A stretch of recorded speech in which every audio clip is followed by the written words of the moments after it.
여러분 안녕하십니까? 실전세법 교주 이재진입니다. 자, 우리 이번 시간에는요, 주택 분양권에 관련된 실전세금과 세테크 내용을 위주로 해서 한번 강의를 진행해 보도록 하겠습니다.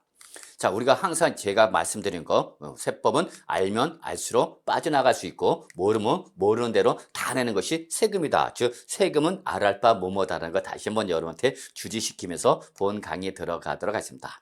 일단 우리 주택 분양권에 대한 개요 한번 좀 살펴볼까요? 뭐 이미 다 실무에 종사하신 분 또는 뭐 실무에 종사하지 않더라도 어느 정도는 다 알고 계신 개념인데 한 번만 확인해 보죠.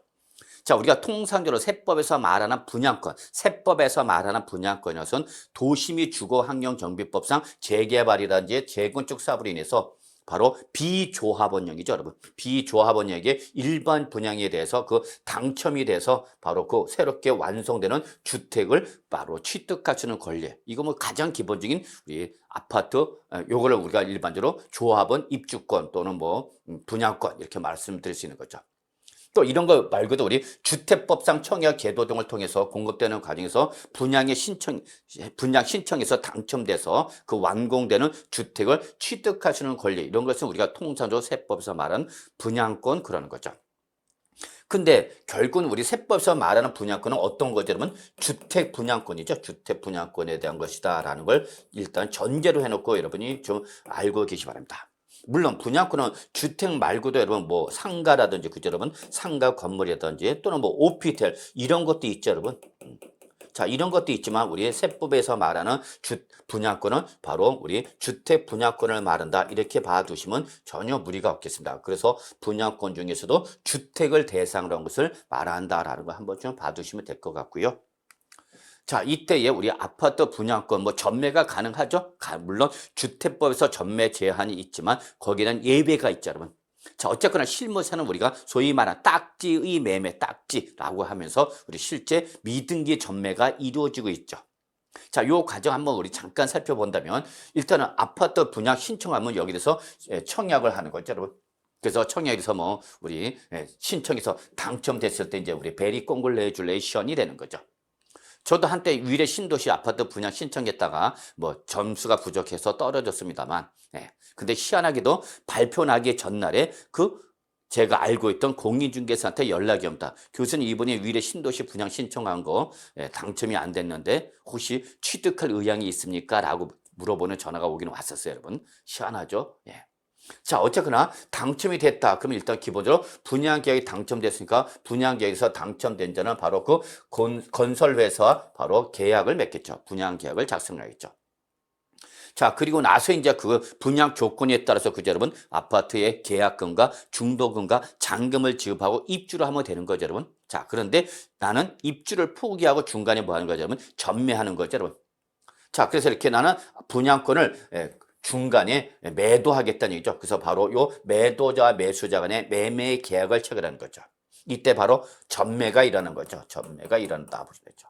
이때 그 아파트 당첨권, 즉 주택 분양권을 매도하는 사람과 그걸 매수하는 사람 간의 분양권 계약서가 작성이 되는 것이 일반적인 거죠.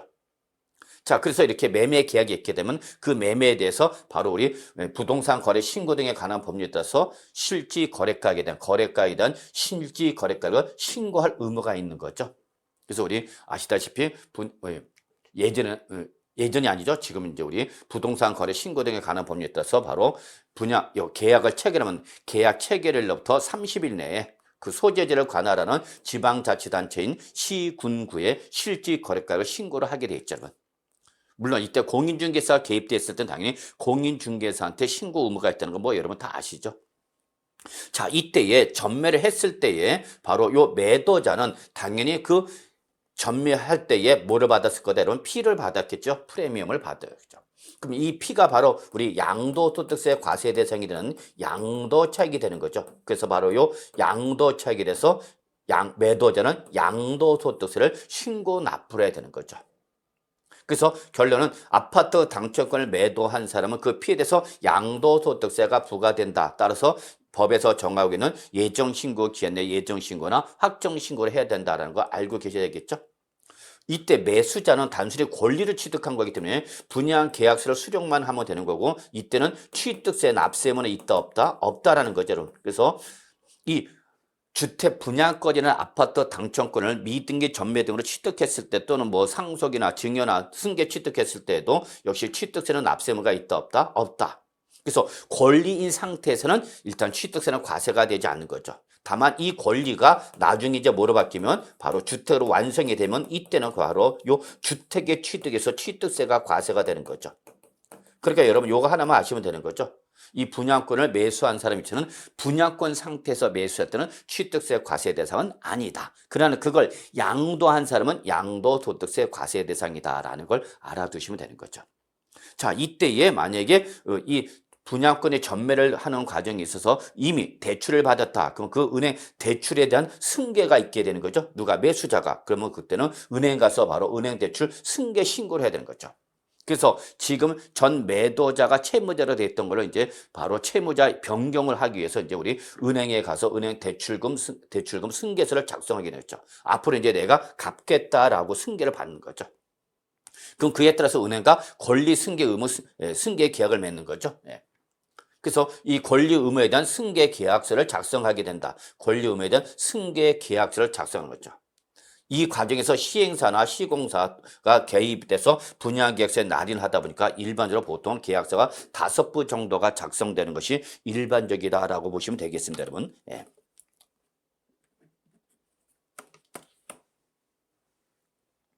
자, 그래서 뭐 요 정도 이 우리 전매 절차를 뭐 가볍게 한번 좀 살펴봤습니다만 뭐 보시면 되겠고요. 자, 이때에 우리 주택 분양권은 주택법에 따라서 전매에 대한 제한을 받는 거죠. 그래서 일정한 기간 내는 전매를 할 수 없죠. 근데 그거에 대한 뭐가 있다면 특례가 있는 거죠. 그러니까 전매가 가능한 경우를 말하는 거죠. 그래서 우리 주택법 시행령에서 제73조 4항에서 규정하고 있는 이러한 법에서 정하고 있는 요건을 충족했을 때는 그때는 한국토지주택공사 또는 뭐 사업주체가 공공주택특별법상 공공주택사업자 때는 그 공공주택사업자의 동의를 받은 경우에 전매를 할 수 있다라는 거죠. 그럼 우리가 한번 보면 첫 번째 주택을 공급받은 당첨자죠, 여러분. 자, 이런 당첨자가 포함된 세대원이 근무상이라든지 또는 뭐 생업상이라든지 또는 질병의 치료나 또는 뭐 결혼으로 인해서 세대원 전원이 다른 우리 광역시나 특별자치시나 특별자치도 또는 시군의 다른 시군을 이전하는 거죠. 결국 다른 시군으로 이전할 때 이때는 전매가 가능하다 그 얘기죠. 다만 수도권 안에서의 이전은 불가능한 거죠, 여러분. 예, 그래서 수도권 안에서 이전은 전매를 할 수 없다라는 거 보시면 되겠고요. 두 번째 이제 우리가 상속을 받았을 때죠, 여러분. 그래서 상속에 따라서 취득한 주택, 즉 상속받은 주택으로 세대 전원이 이사를 하고자 할 때 이때는 가능한 거죠. 또 세 번째는 우리 세대원 전원이 해외에 이민 가는 거죠. 이민 가니까 우리나라 떠나는 거니까 당연히 이때는 전매가 가능해야 되겠죠, 여러분. 또는 2년 이상 사업상 또는 뭐 근무상 우리 외국에 나가는 거죠. 그럴 때 그 2년 이상 기간 동안에 해외 체류하고자 하는 경우 이럴 때는 전매가 가능하죠. 네 번째, 이혼을 하는 과정에서 바로 입주자로 선정된 지위라든지 또는 주택을 바로 배우자에게 이전하는 경우죠, 여러분. 그래서 바로 이혼할 때의 재산 이전 형태는 가능하죠. 그리고 그거에 대해서는 가능하면 우리 세금을 과세를 하지 않겠다는 것이 기본적 입장이죠. 그래서 여러분 이혼할 때는 이혼 위자료와 재산 분할, 부부 공유 재산 분할이 있는데 기본적으로는 과세를 하지 않는 것이 기본적 입장이다라는 거 한번 말씀드리고요. 그다음에 다섯 번째는 우리 공익사업 시행으로 주거용 건축물을 제공받은 자가 공익사업 시행에 따른 주택을 제공받은 자죠. 그 자가 사업 시행자로부터 이주 대책용 주택을 공급받았을 때로서 바로 시장 군수 구청장이 확인해 줬다. 이럴 때는 역시 가능하다라는 거 확인해 주시기 바랍니다, 여러분. 그 다음에 여섯 번째가 이제 우리 분양가 상한제 적용 주택이라든지 또는 공공택지 외의 택지에서 건설 공급하는 지금 뭐 민간 택지라고 보시면 되겠죠. 여기서 건설 공급하는 주택이라든지 또는 공공재개발 사업에서 건설 공급하는 주택에 해당하는 경우에 그 소유자가 바로 국가나 지방자치단체 또는 금융기관에 대한 채무 불이행에 따라서 경매나 공매가 시행이 될 때 이럴 때는 역시 전매하는 거죠. 그다음에 일곱 번째 이제 우리 입주자로 선정된 즉 당첨권이나 또는 주택을 일부를 배우자에게 뭐 하죠, 여러분? 증여할 수 있죠, 여러분. 배우자에게 증여할 수 있다는 것 좀 주의해 두시고요. 그래서 이때에 요 배우자한테 증여에 관련된 우리 세금 문제도 한번 좀 살펴볼 텐데요. 언제 이전하는 배우자한테 증여하는 것이 세금을 줄일 수 있는 방법이 되는가 이런 세테크 내용도 좀 한번 확인해 보죠. 그리고 마지막으로 우리 여덟 번째로서 실직이나 파산이라든지 또는 신용 불량으로 인해서 어떤 경제적 어려움이 발생했을 때 더 이상 먹고 살기가 힘들겠다. 그럴 때는 전매가 가능하다라는 거 여러분 뭐 한 번 정도만 좀 봐주시면 되지 않을까 생각합니다. 사실 뭐 이거 말고도 이거와 관계없이 실무에서는 우리 모델하우스 뒤에서 암암리에 또는 우리 열심히 공인중개사 여러분이 전화 걸어갖고 전매를 할 수 있게끔 거래가 일어나도록 촉진하고 있죠. 제가 알고 있는 공인중개사도 대치동에서 열심히 지금 전화 걸면서 우리 전매를 촉진하고 계시면서 역시 돈을 많이 벌고 계시는지는 모르겠습니다만 하여튼 고생하고 있다라는 걸 말씀드릴 수 있겠네요.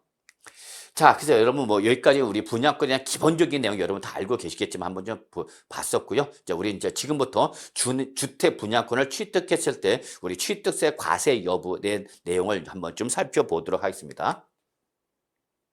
자, 그래서 이렇게 주택 분양권을 취득했을 때에 우리 취득세 과세 여부를 판단하면서 이 분양권을 주택수를 계산할 때 이 분양권 소유의 주택수를 계산할 때 주택수에 포함할 거냐 말 거냐에 관련된 내용 여러분 뭐 알고 계시겠지만 시험 공부할 때 보셨죠? 네, 한번 확인해 보죠.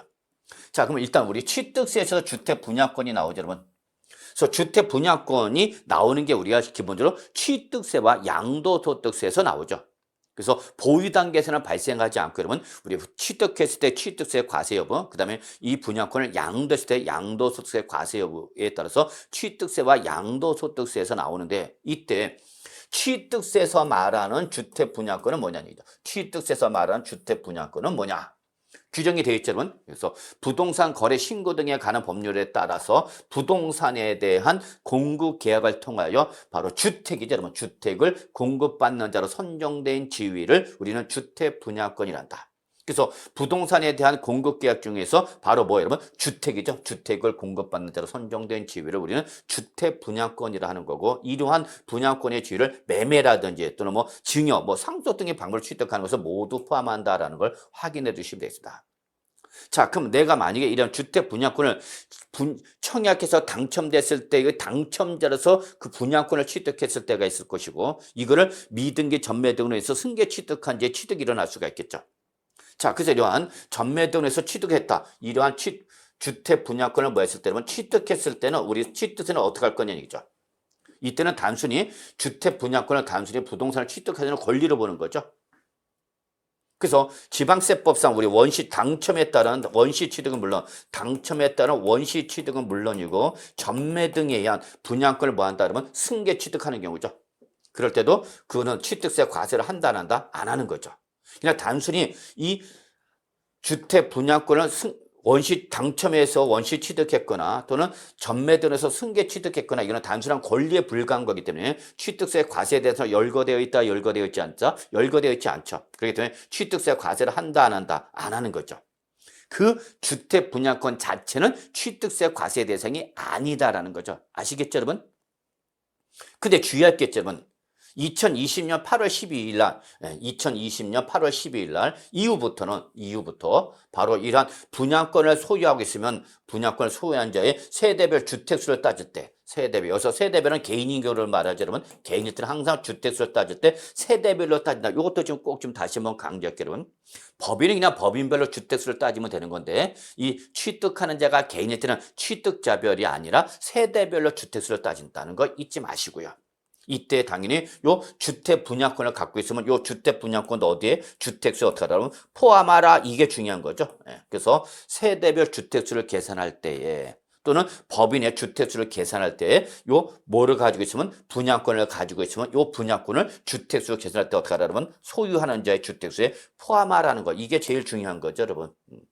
요걸 좀 꼭 좀 기억해 두시기 바랍니다. 물론 여러분 뭐 알고 계실 거라 믿습니다만 다시 한번 확인해 봤습니다, 여러분. 다만 주의할 사항이 있죠, 여러분. 우리 2020년 8월 12일 날 지방세법이 개정이 되면서 주택 분양권이라든지 그죠 여러분 또는 조합원 입주권은 물론이고 바로 우리 주택분 재산세로 과세가 되는 오피델 이것이 다 주택수의 모든 주택 분양권, 조합원 입주권 또는 주택분 재산세 과세 대상의 오피델을 주택수에 포함하는 것은 아니다라는 거죠. 아니다. 모든 주택 분양권이나 조합원 입주권이나 주택분 재산세 과세 대상의 오피델을 다 주택수에 포함하는 것은 아닌 거죠. 왜 그러냐면 이것은 바로 우리 2020년 8월 12일 날 우리 지방세법이 개정이 되면서 적용되는 규정이기 때문에 이러한 2020년 8월 12일 즉 세법 지방세법 개정일 이후에 취득한 것부터만 주택수에 포함한다는 거죠. 여러분. 그리고 이런 것은 개정 부칙 제1조와 2조에 나와 있는 거죠. 여러분. 그래서 여러분 항상 우리 세법, 지방세법이라든지 또 각종 우리 세법이 개정이 되면 항상 여러분 개정 부칙을 꼭 보셔야 됩니다. 그래서 개정 부칙을 보셔갖고 이 개정된 규정이 언제부터 시행이 되는 거냐 또 어떤 것부터 적용할 거냐라는 걸 꼭 확인해 두시기 바라겠습니다. 여러분.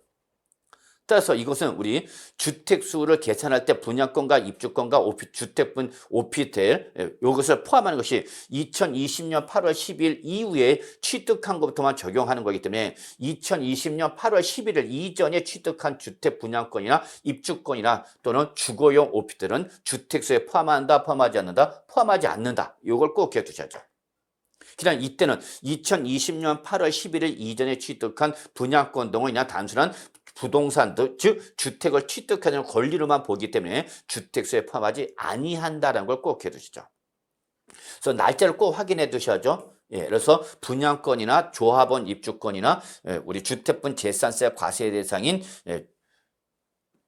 오피들을 가지고 있다. 그러면 날짜를 확인하셔서 8월 2020년 그죠 여러분 2020년 8월 12일 이후 취득한 것부터 8월 10일 이후 취득분부터만 주택수에 포함하는 거고 그 전 8월 11일 이전 거는 8월 11일 이전 거는 주택수에 포함한다 포함하지 않는다 포함하지 아니한다는 걸 꼭 기억해 두시죠.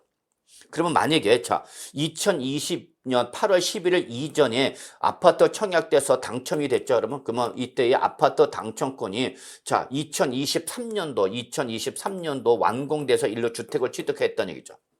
그럼 얘는 우리 중과 대상이 될 수 있는 주택수에 포함하냐? 포함하지 않는 거죠, 여러분. 왜? 이거는 8월 11일, 2020년 8월 11일 이전에 당첨된 거에 근거해서 완성된 거기 때문에 얘는 주택수와는 관련이 있다, 없다? 없다라는 걸 여러분 좀 알아두셔야죠. 2020년 8월 10일 이후부터 취득한 당첨권에 근거하여 완성된 주택은 주택수에 포함이 되는 거지만 그 8월 11일 이전 거는 종전 규정을 적용받는 거기 때문에 얘는 주택수와는 관련이 있다, 없다? 없다라는 거 꼭 좀 알아두시기 바라겠습니다, 여러분. 그래서 날짜를 꼭 확인하셔야 됩니다, 여러분. 날짜. 그래서 여러분 2020년 8월 12일 이후 것만 주택수에 포함이 되는 것이고 8월 11일 이전 거는 8월 11일 이전 취득한 것은 주택수에 포함한다, 포함하지 않는다, 포함하지 아니한다라는 거 꼭 알고 계시죠, 여러분? 알고 계셔야 됩니다. 그런데 말입니다. 이게 취득세와는 달리 양도소득세에서도 요 분양권, 즉 우리 양도자 이 세대별 주택수를 계산할 때에 바로 조합원 입주권과는 달리 분양권은 2021년 1월 1일 이후에 취득하는 것부터만 주택수에 포함한다는 걸 주의해 주시기 바랍니다. 그러니까 분양권을 취득했을 때 취득세와 양도소득세에서 우리 그 주택수에 포함하는 시기가 같다 다르다는 얘기입니다. 여러분 다르다. 취득세는 2020년 8월 12일 이후에 적용하는 건데 반해서 양도세는 2021년 1월 1일 이후부터 공급 계약을 맺었거나 또는 증여라든지 기타 승계 취득한 것부터만 적용하는 거다는 걸 여러분이 지금 같이 비교해서 정리해 주시기 바랍니다. 취득세는 2020년 8월 10일 이후 거고 양도소득세는 2021년 1월 1일 이후 취득한 것만 주택수에 포함이 된다는 거 꼭 날짜 확인해 주시기 바라겠습니다, 여러분. 자, 그러면 요걸 조금 주택을 예로 들어보죠, 여러분. 자, 주택 분양권을 언제 취득했느냐 취득 시점에 따라서 주택수 판단 규정이 다른 거죠. 다시 말하지만 2020년 8월 11일 이전에 취득한 주택 분양권은 주택으로 본다 안 본다 안 보는 거죠 여러분. 예, 주택으로 보지 않는 거죠. 주택수와 상관이 없다는 얘기죠. 따라서 2020년 8월 10일 이후에 새로운 주택을 신규 취득했을 때는 이때에 요 주택 하나만 주택수에 잡히는 거니까 1주택이 되는 거고 이때 분양권을 주택수에 포함했다 안 했다 아는 거죠. 그런데 2020년 8월 12일 이후에 취득한 주택 분양권일 때는 이때는 주택수 어떻게 하라? 포함해야 되는 거죠. 주택수에 포함한다. 포함하는 거죠. 따라서 2020년 8월 10일 이후에 취득한 주택 분양권을 보유한 상태에서 그 2020년 8월 10일 이후에 새로운 주택을 취득했다. 그러면 분양권도 1주택, 새로 취득한 주택도 1주택, 그래서 몇 주택이 되는 거죠? 그러면 2주택이 되는 거다라는 거죠. 그러면 이때에 이 취득하는 주택이 조정 대상 지역에서는 바로 1%또 3%가 아닌 8%의 중과세 대상이 될 수 있다라는 것을 여러분이 아셔야 되는 거죠. 아시겠죠, 여러분? 예. 그래서 꼭 날짜를 확인하라는 걸 여러분한테 다시 한번 말씀드리겠습니다. 자, 이때는 우리 취득세에서는 취득세에서는 주택 분양권은 물론이고 여러분 우리 조합원 입주권 그다음에 주택분 재산세 과세 대상이 되는 바로 우리 주택용 오피텔 여기에 대한 취득세 비율을 한번 좀 정리해 보죠. 자, 그래서 여기 분양권, 주택 분양권, 조합원 입주권, 그다음에 우리 오피텔, 주택용 오피텔 요걸 한번 날짜를 따져서 확인해 보죠. 자, 이 주택 분양권 중에서 2020년 8월 11일 이전 거다. 그럼 이건 종전 규정이죠, 여러분. 종전 규정을 적용받는 거고요. 2020년 8월 10일 이후에 이것은 바로 개정 규정을 적용받는 거다라는 것이 특징이죠. 그래서 결론은 주택 분양권을 2020년 8월 11일 이전에 취득한 것은 주택수 계산할 때 포함하라, 제외하라는 얘기죠. 주택수에 계산하지 마라. 근데 이때 이 분양권에 근거하여 완성된 주택을 2020년 8월 10일 이후에 취득했다. 라고 했을 때는 어떻게 할 거냐죠. 그때는 이냐 주택 유상 취득세를 줘야 하는 거죠. 주택 유상 취득세. 그래서 주택 유상 취득세는 뭐를 말하는 거 여러분 아시다시피 주택 가격에 따라서 6억 이하일 때는 1%부터 우리 9억 초과할 때는 3%까지 이걸 말하는 거죠. 그래서 일반적으로 여기서 말하는 주택 유상 취득세는 최저 1%부터 최고 3%까지 이 주택 가격에 따른 세율을 말하는 거죠. 따라서 이거는 종전 규정에 따른 분양권에 근거하여 완성된 주택이기 때문에 얘는 우리 주택 취득 중과 대상이다 아니다? 아니다라는 걸 여러분이 좀 확인해 두셔야죠. 따라서 이걸 우리 완성 후에 다른 주택을 취득했더라도 요 근거에 2020년 8월 10일 이전에 취득한 분양권에서 취득한 주택은 주택수 계산할 때 포함한다, 제외한다 그러면 제외한다라는 걸 확인해 두셔야죠. 다만 이것이 우리 정부가 부동산 종합 대책이 발표가 된 날이 바로 2020년 7월 10일이죠. 그다음에 그 다음 날부터 우리 개정되기 전까지 바로 분양 계약 후에 완공된 주택일 때는 이때는 중과 대상이 될 수 있다라는 걸 좀 주의해 주시기 바랍니다, 여러분. 예. 그래서 정부 대책 발표부터 우리 세법 개정되기 전에 계약을 맺은 다음에 완공된 주택은 이미 주택을 정부가 발표를 한 다음에 취득한 거이기 때문에 중과 대상이 되는 거다라는 걸 잊지 마시기 바랍니다.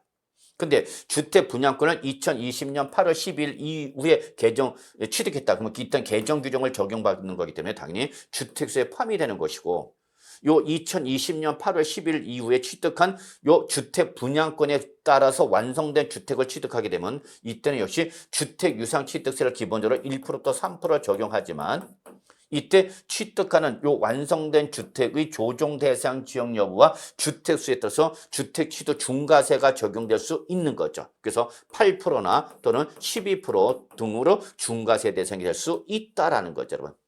아시겠죠? 그 다음에 이 완성된 후에 다른 주택을 취득할 때는 이 완성된 주택도 어떻게 하라? 주택수에 당연히 어떻게 하죠? 포함되는 거죠, 여러분. 예.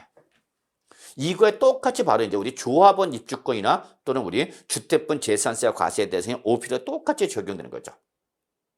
그래서 입주권은 재개발, 재건축 조합원 입주권을 가지고 있다. 예. 그러면 이때 2020년 8월 11일 이전에 취득한 거다. 그러면 이때는 주택수에서 동일하게 제외되는 거죠.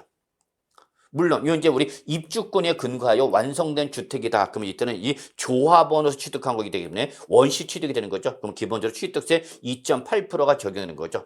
여기다가 주택의 규모에 따라서 농어촌 특별세와 그다음에 지방교육세가 부과되는 거죠. 예.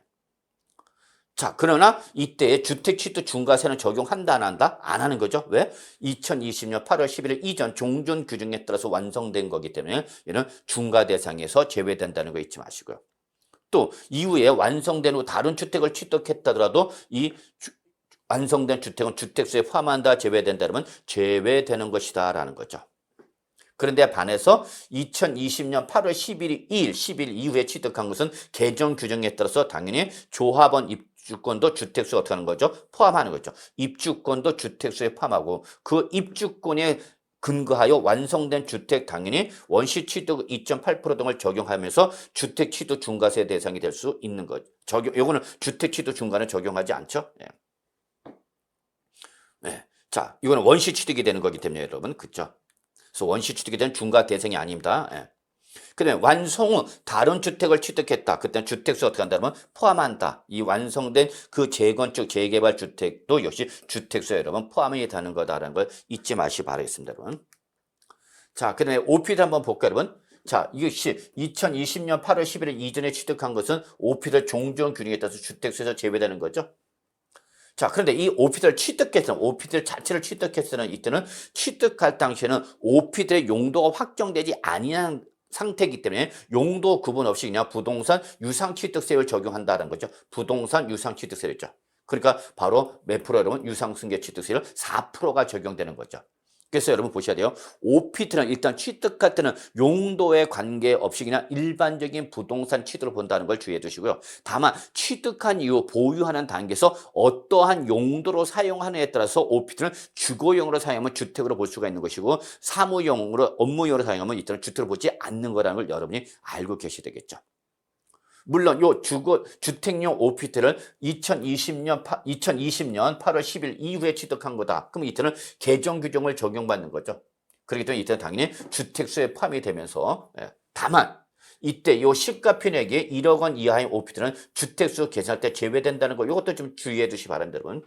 그래서 모든 주택분 재산세 과세에 대한 OPT를 다 주택수에 포함되는 것은 아니고 그것이 주택분 재산세 과세 대신 OP더라도 시가편액이 얼마? 1억 원 이하인 소액일 때는 이때는 주택수에서 제외된다는 것 좀 확인해 두시기 바랍니다. 자주 물어보네요, 여러분. 예, 그렇습니다. 시가편액이 1억 원 이하인 OP들은 주택수 계산할 때 제외됩니다. 아시겠죠? 물론 역시 2020년 8월 10일 이후에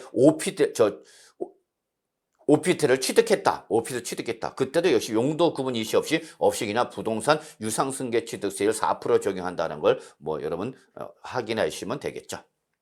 자, 요 정도 한번 좀 봤고요.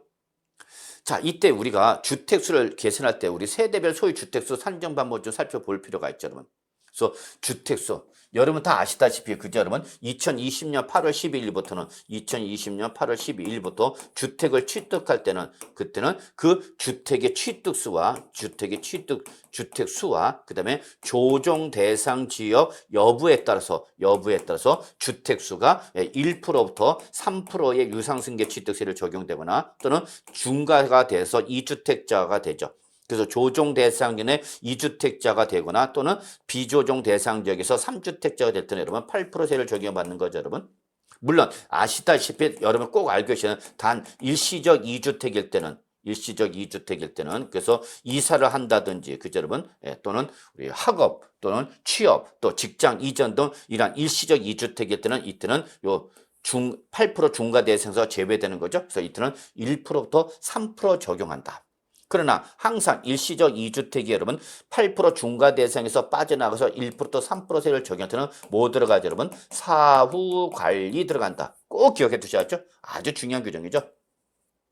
이때 사후관리 기간 무조건 이제 우리 조정 대상 지역 여부에 관계없이 이제 몇 년? 3년으로 개정이 된다라는 거 확인해 두셔야 되겠습니다, 여러분. 그래서 2023년 2월 달에 2월 중에 아마 우리 지방세법 시행령이 개정이 되면서 지방세법 시행령을 개정을 통해서 아마 이제 우리 2주택 모두 조정 대상지역이 있더라도 2주택 해소 기간은 3년으로 통일시킨다라는 걸 알고 계시기 바라겠습니다, 여러분. 아시겠죠?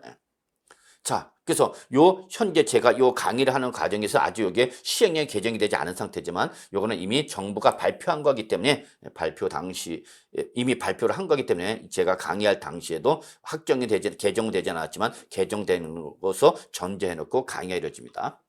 어쨌거나 우리가 주택수를 계산할 때에 우리 주택유상거래 취득에 대한 중과 적용이 되는 우리 주택수는 주택은 물론이죠. 여러분, 당연히 주택은 물론이고 그 1세대가 국내 소유는 주택은 물론 조합, 주택, 입주권, 분양권 그리고 여러분 주택분 재산세 과세 대상이 OP들 이걸 다 합친 숫자로 한다라는 걸 아셔야 되겠죠. 근데 여러분 이거 너무나 중요한 게 있네 여러분. 자, 이거 꼭 기억할게요. 바로 뭐냐면 이 조합원 입주권이라든지 어떤 주택 분양권에 의해서 취득하는 주택이다라고 했죠. 입주권을 갖고 있다 드디어 이제 완성이 돼서 그걸 입주를 하는 거죠, 여러분. 또는 주택 분양권, 아파트 당첨권을 가지고 있다가 이제 우리가 주택이 완성돼서 입주한 거죠. 그때 취득하는 주택은 그 입주권 또는 분양권의 취득일을 기준해서 분양권, 입주권이나 분양권을 취득했을 날짜를 기준해서 주택 수를 계산한다는 걸 잊지 마시기 바랍니다, 여러분. 그래서 주택을 취득할 때 주택수를 가지고 따지는 것이 아니라 주택을 입주할 때의 주택수를 따지는 것이 아니라 입주권이나 분양권을 취득했을 때 주택수를 기준해서 우리 주택 취득 시 이 세대별 주택수를 산정한다는 걸 주의해 주시기 바랍니다. 다시 이따 설명을 드리겠지만 일단 간략히 한번 먼저 말씀을 드리면 자, 내가 기존의 주택을 갖고 있는 거죠.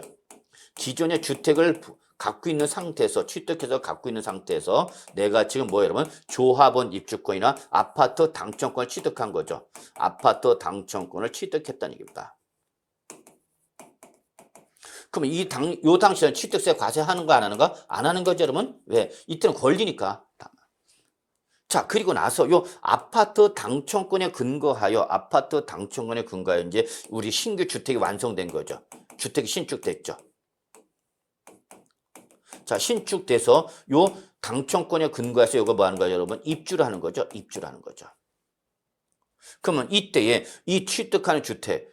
자, 그런데 이때 만약에 자, 요 기존에 있던 주택을 이 새로운 완성된 주택으로 입주를 하기 전에 먼저 처분한 거죠. 요거를 기존 주택을 뭐 했다면 처분했답니다.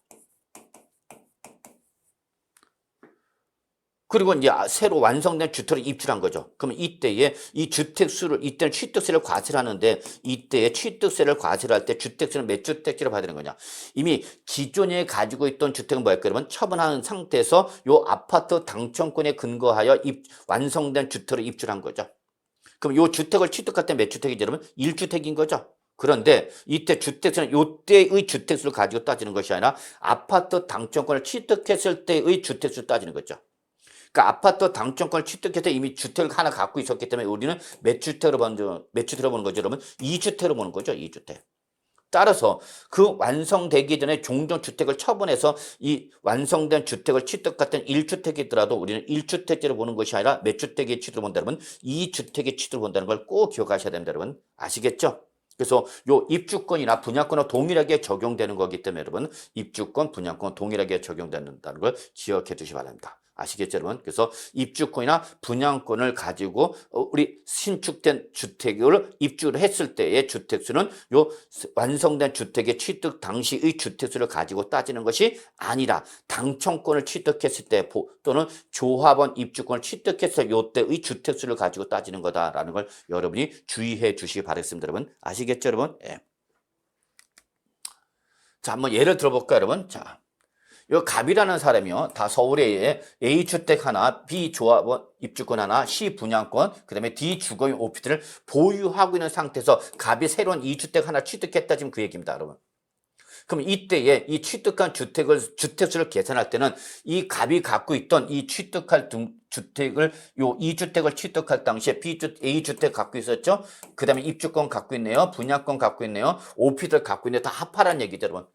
그러니까 몇 주택이 된 거죠, 여러분? 5주택이 취득이 되는 거죠. 5주택이 취득이니까 이때는 조정 대상 지역 여부에 관계없이 우리 다주택자가 되기 때문에 12% 중과세가 되는 거다. 그 얘기입니다, 여러분. 아시겠죠, 여러분? 네. 그래서 여러분 일단은 우리 주택수를 계산할 때는 주택은 물론 기존 주택과 신규 주택은 물론이지만 입주권과 분양권과 주택분 재산세 과세 대상이 오피스텔도 주택수에 포함하는 거다 그 얘기고요. 그 다음에 이번에는 입주권 또는 당첨권에 근거하여 주택을 취득해서 주택수 계산한 거 잠깐 볼까요, 여러분? 자, A주택을 취득했습니다. 무주택 상태에서 A주택을 취득했어요. 그럼 몇 주택이 되는 거죠, 여러분? 1주택이 되는 거죠. 그러니까 이때는 주택 유상 취득세를 몇 프로죠, 여러분? 1%또 3% 세율 적용하는 거죠, 뭐. 자, 그 상태에서 자, 역시 조정 대상적이 다 있는 거라고 했죠? 그러면 그 상태에서 B주택을 새롭게 추가 취득한 거죠. 그럼 새로운 A주택을 보유한 상태에서 B주택을 추가 취득했으니까 몇 주택이 된 거죠, 여러분? 2주택이죠. 근데 그 2주택이 어디 있는 거예요, 여러분? 요게 지금 조정 대상적이 있는 거죠. 그러니까 이때는 8% 중과 대상이 되는 거죠. 8% 중과 대상이 되는 거죠. 물론 일시적 2주택이 때는 8% 중과 대상에서 제외된다는 거 알고 계시죠, 여러분? 자, 그 상태에서 입주권을 또 취득했네요. 재개발 또는 재건축 조합 입주권 또는 분양권 뭐 상관없죠, 여러분? 분양권을 취득했다. 자, 그러면 이때는 합치란 얘기죠. 근데 이때의 주택수는 이미 이 입주권이나 분양권을 취득할 당시에 A주택과 B주택을 갖고 있는 상태니까 몇 주택이 되는 거죠? 그러면 3주택자가 되는 거죠. 3주택이 되는 거죠. 아시겠죠? 근데 입주권, 분양권 자체를 취득할 때 취득세 과세한다 안 한다? 안 하는 거죠? 왜? 이게 나중에 입주권이나 분양권이 주택으로 바뀌면 그때 과세하는 거고 입주권과 분양권 그 자체는 취득세 과세 대상이 아니다라는 걸 여러분이 꼭 알고 계셔야 되겠습니다. 아시겠죠, 여러분? 자, 그 상태에서 이제 우리가 A주택을 양도했습니다. A주택을 양도했습니다. A주택을 양도했다. 자, 근데 이게 어디 있죠, 여러분? 조정 대상 지역에 A, B, C 이 주택을 갖고 있는 거죠. 입주권과. 그럼 이때는 우리 양도소득세는 3주택이 양도하는 거죠. 3주택이죠. 그러니까 양도소득세에서 우리 몇 프로 할증 과세가 되는 거죠, 여러분? 바로 30% 할증 과세가 되는 거죠. 30%포인트 할증 과세가 되는 거죠. 물론 우리 지금 현재 개정이 돼서 2022년 5월 10일부터 2023년 5월 9일 사이에 양도를 하면서 2년 이상 보유하고 양도했던 우리 조정 대상적이든 다주택자 할증과세 지금 배제하고 있죠, 여러분. 자, 그건 나중에 따로 하기로 하고 여러분. 어쨌거나 기본적으로 얘는 30% 할증과세가 되는 거다는 거죠. 자, 그 상태에서 다시 B주택을 또 조정 대상적이든 B주택을 처분한 거죠. 양도했답니다. 그럼 이때는 이제 B주택과 입주권 두 개를 갖고 있는 상태니까 바로 이때는 2주택의 양도가 되기 때문에 이때는 여러분 몇 프로? 20%포인트 할증 과세가 되는 거죠. 다 어디에 있으니까? 조정 대상적이 있으니까. 라는 거죠. 자, 그리고 나서 이제 몇 주택이 된 거죠? 이제 우리 1주택 요거 하나만 남아있는 거죠? A 거, B 거 처분한 다음에 C 입주권 하나만 남았네요. 자, 이때 이걸 근거로 해서 이제 우리 C주택을 입주한 거죠. 그러면 지금 C주택을 입주해서 취득할 때는 몇 주택이지만 요거 하나만 남아있지만 이때의 이 주택수는 이 주택을 취득할 때 주택수를 따지는 것이 아니라 당초 입주권을 취득할 때 주택수를 가지고 따지는 거니까 이때 몇 주택이니까 3주택이니까 C주택을 취득할 때는 여러분 1주택의 취득이 아니라 3주택의 취득이 되기 때문에 12% 중과 대상이 되는 거다. 지금 그 얘기입니다, 여러분. 아시겠죠, 여러분? 그래서 여러분 항상 분양권이나 입주권을 가지고 있다가 그 입주권 또는 분양권에서 취득하는 주택에 대한 주택수는 바로 요 완성된 주택 취득 당시의 주택수가 아니라 요 입주권을 취득할 때 주택수를 가지고 따지는 거다라는 걸 잊지 마시기 바라겠습니다, 여러분. 아시겠죠? 이게 가장 중요한 특징이다. 취득세에서 입주권과 분양권의 가장 중요한 특징은 이것이 되겠습니다, 여러분. 네, 잘 정리해 두시고요. 자, 그 다음 두 번째 우리 주택이나 입주권이나 분양권이나 오피스를 동시에 두 개 이상 취득했을 때는 어떤 것부터 먼저 살 건이죠. 오늘 오전에 주택 하나, 오후에 조합원 입주권 또는 분양권 샀답니다. 자, 이럴 수도 있어 없어? 있죠, 뭐 여러분. 자, 그럴 때는 납세 의무자가 정하는 순서에 따라서 취득한 걸 본다는 거죠, 여러분. 즉 어떤 것부터 먼저 취득한 건지 결정은 본인이 결정을 합니다. 그러면 여러분 그걸 아셔야죠. 어떤 것부터 먼저 취득한 걸로 보느냐에 따라서 세율이 달라진다는 걸 아셔야 되죠. 그래서 자, 조정 대상자는 주택 10억 원짜리, 입주권 8억짜리, 분양권 6억짜리, 주거용 오피스텔 2억짜리를 동시에 취득해야 됩니다.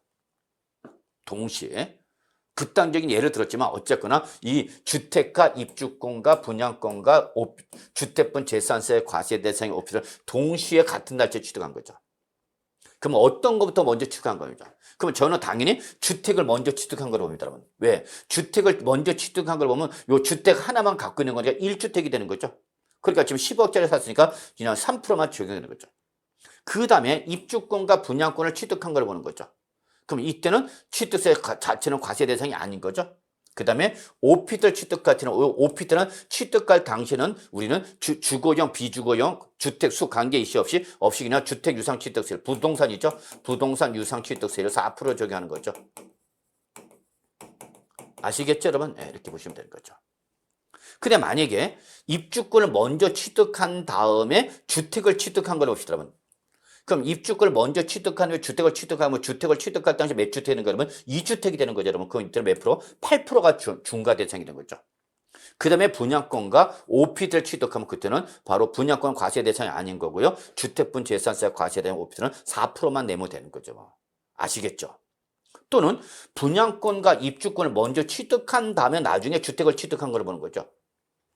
그러면 이때 분양권과 입주권을 취득한 상태에서 주택을 취득한 걸 보면 이때는 하나, 둘, 셋, 3주택이 되기 때문에 이때는 몇 프로죠? 그러면 12% 중과 대상이 되는 거죠. 아시겠죠? 그 다음에 주택분 재산세 과세 대상 오피트, 즉 주거용 오피트는 그냥 무조건 4% 취득세 과세가 되는 거죠.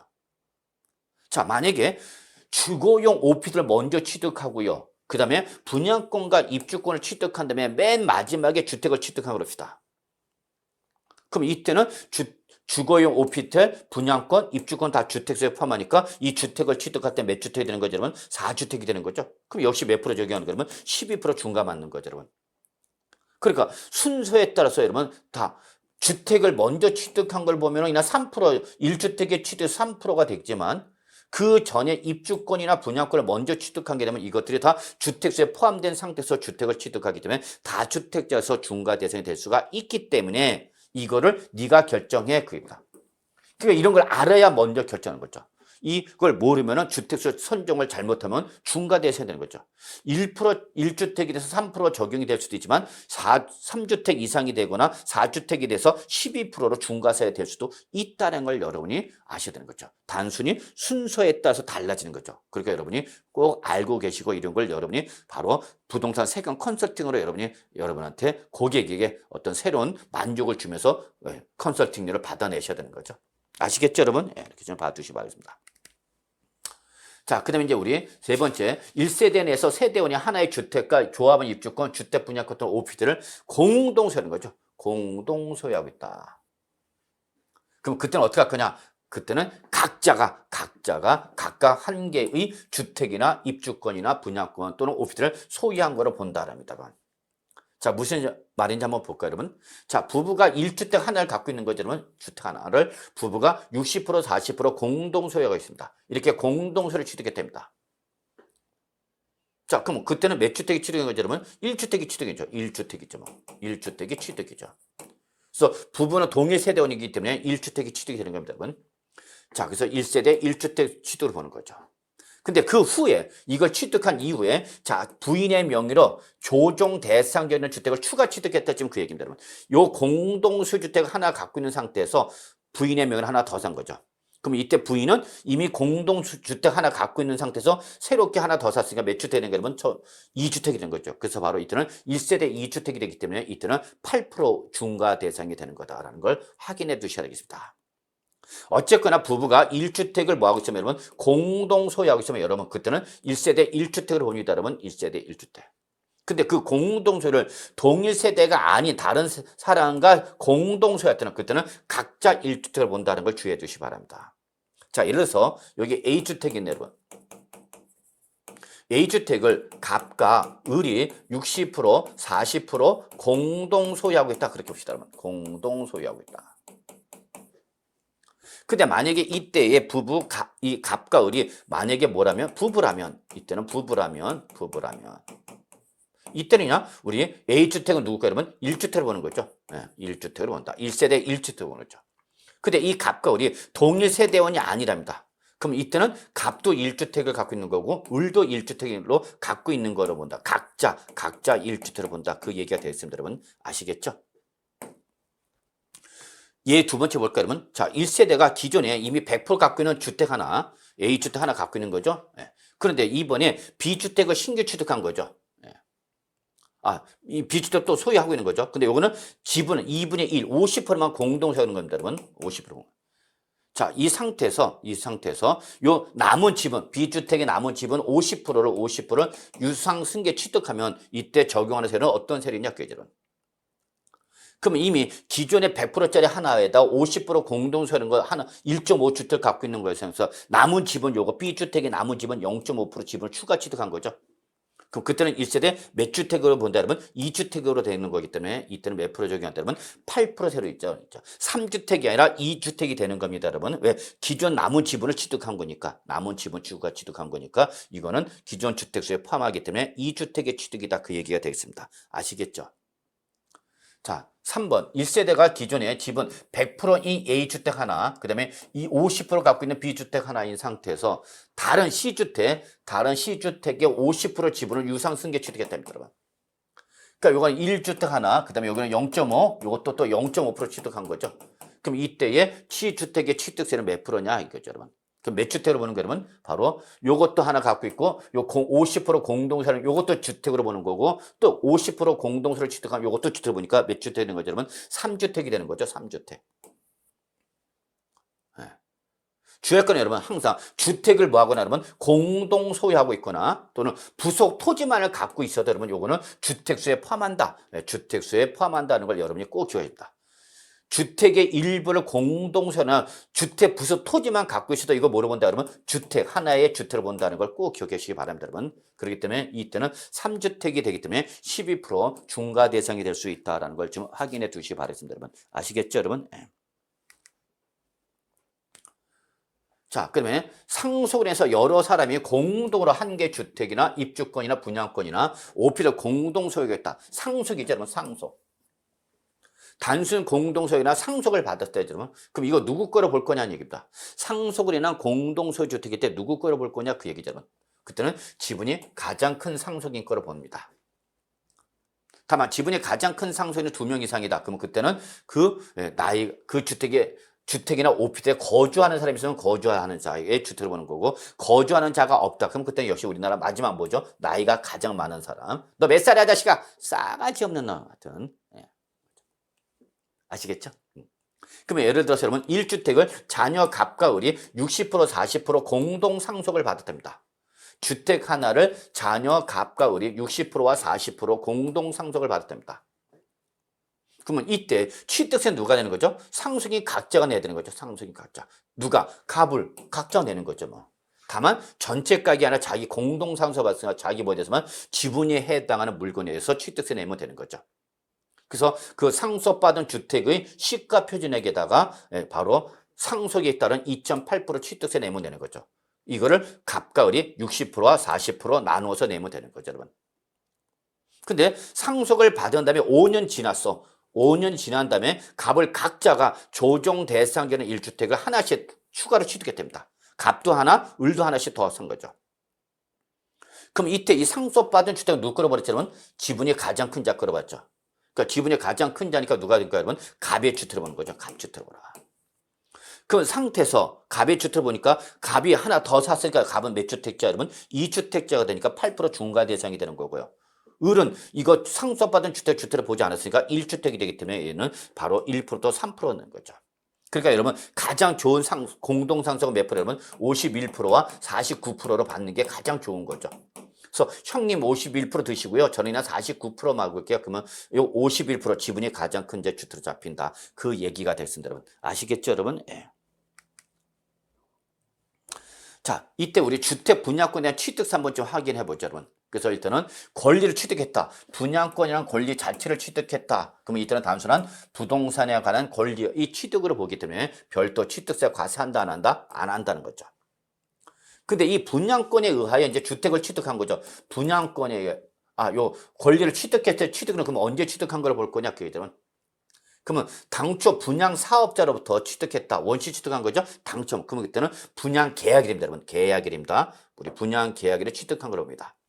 근데 이걸 전매 등에서 뭐 했다면 승계 취득했다. 그럼 그때는 승계 취득의 소위 말하는 이제 잔금 지급일 등이 바로 취득일이 되는 거다라는 걸 여러분이 보셨죠.